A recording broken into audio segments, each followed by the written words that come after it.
Shabbat shalom, everybody. Rob Shmuel Ben Yehoshua, Rashbi, Rabbi Stephen Epstein with you with our discussion of the Torah portion, Numbers, Parashat Bamidbar in the wilderness. And we will talk about that in a little bit. But I, I've been told that I don't come off like other rabbis. I tend to be a little bit more loose, a little bit more quirky, if you will. It's just really kind of who I am. Maybe some of it is, a little, I don't know. I don't know what to say. It's just kind of who I am, and it's the way I look at Judaism. I didn't go to a regular seminary. I mean, I did go to a seminary. That's how I got ordained.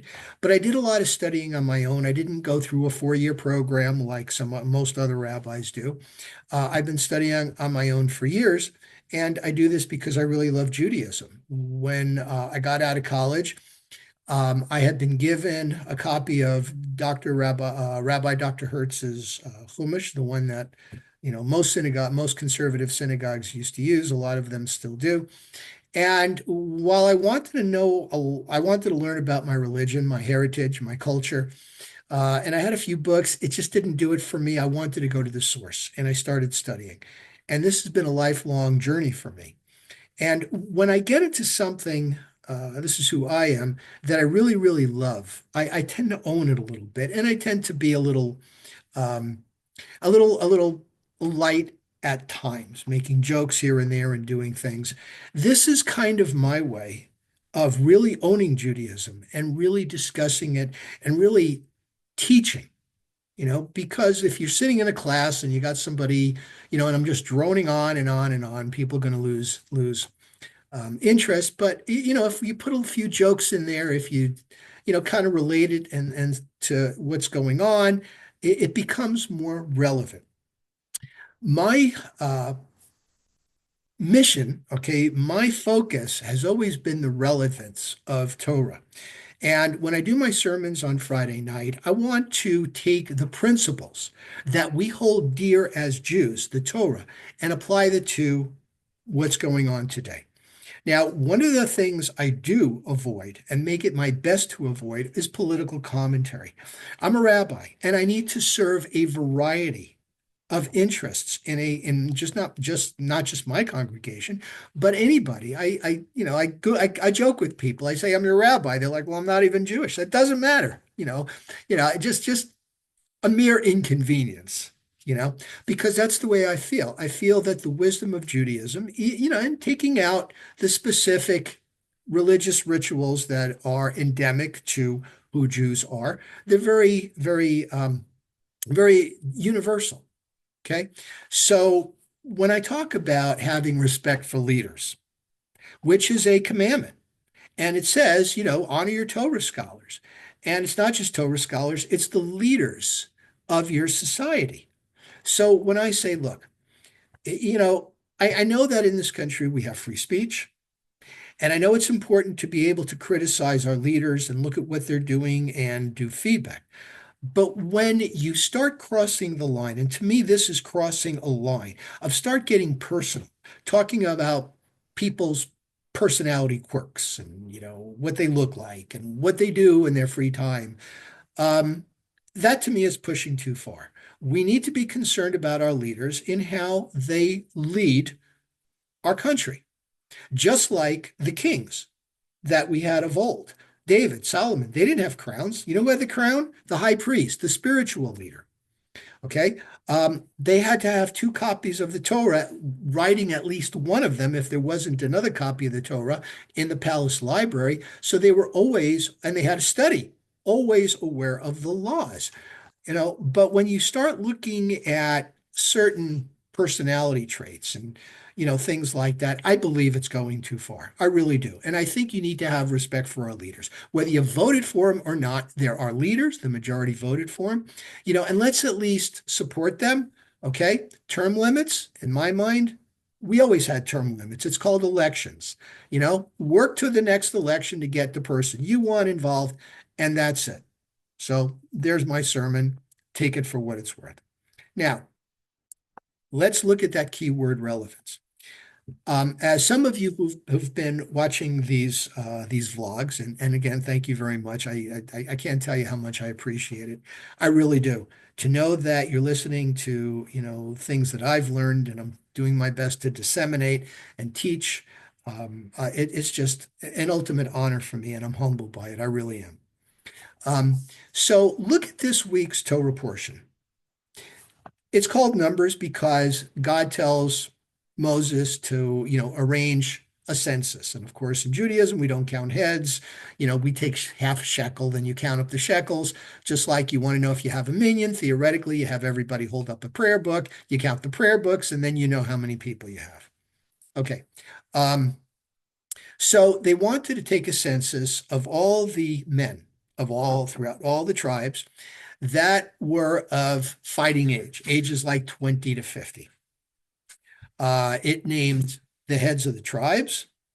Then it went on to discuss the Levites, which role each one of the Levite clans had in transporting the articles for the Mishkan, whether it was the outer structure, the planks and the rods, things like that, whether it was the furniture or, the Kohites had the ark, the real important stuff. Okay. And we're looking at this, and this is something that happened 3,500 years ago, give or take. Today, we don't have any of that. We do not have a Mishkan. We don't even know where it is. Maybe it's buried somewhere in Jerusalem, we hope, because that means we'll find it one day. We don't have a temple.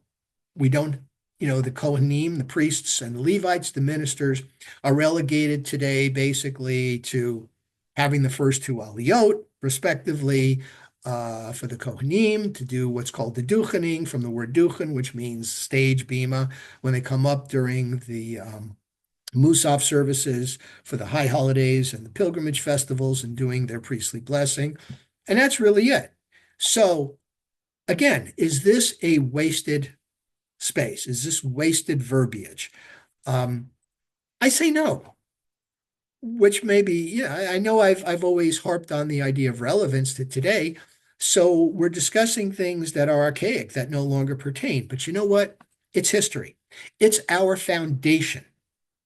This is kind of a conclusion I've come to because, I wrestle with this stuff. I think about it all the time. Um, how does it relate to us today? And the way it relates to us today is that this is our legacy, folks. This is our heritage. Um, Even for some of you that are not Jewish, let me extend this a little bit. I mean, please, um, express your religion, express your spirituality in your own personal way. Please do that. Um, but there are principles in Judaism that are universal, like respecting people, honoring the stranger, loving one's fellow as oneself. I don't think there's any modern religion that would deny that, right? No matter who you are or what you believe.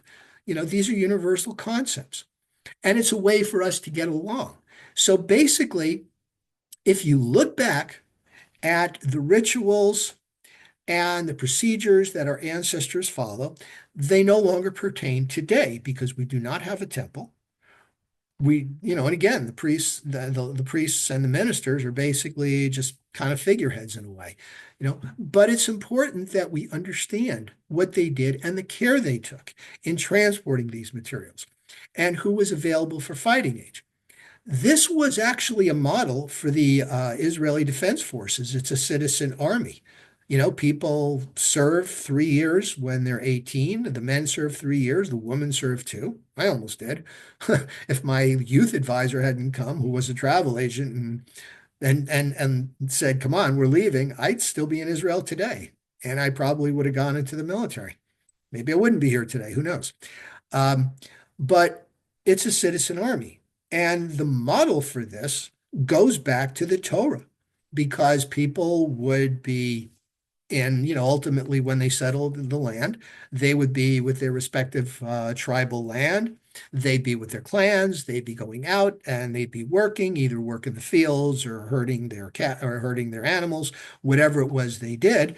And whenever they were needed to fight, they would come and they would fight. They would do what they had to do. And then once the battle, the war was won, they go back to their civilian lives. this is the model for what Israel is today, and it seems to work.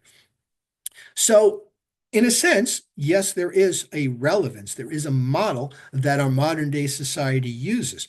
On the other hand, a lot of, again, the offerings no longer pertain. But what the offerings relate to, the burnt offering, which is just being close to God, the thanksgiving offering, thank you for leading me through a difficult situation, the sin offering, the guilt offering, things that we do today, excuse me, but with prayer.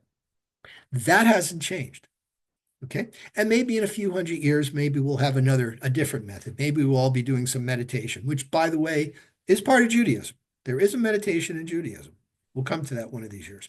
Anyway, thank you very much for listening. Thank you for indulging my little rant at the beginning. Shabbat Shalom early. And once again, I appreciate your watching.